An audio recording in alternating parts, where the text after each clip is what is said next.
Hello, I'm Hickey from interest.co.nz and welcome to a special interview on the KPMG Financial Institutions Performance Survey.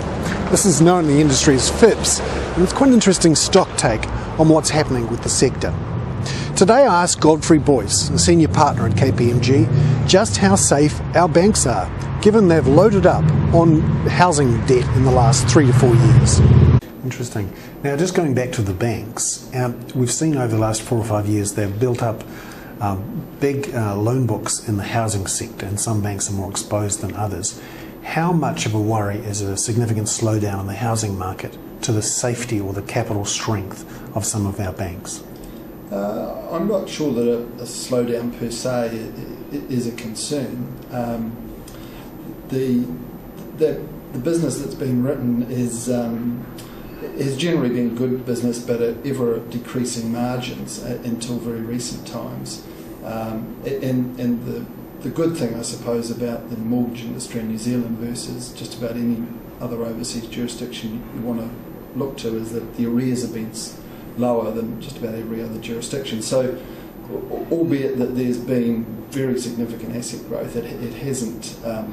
It's still an asset class that performs exceptionally well in the New Zealand context.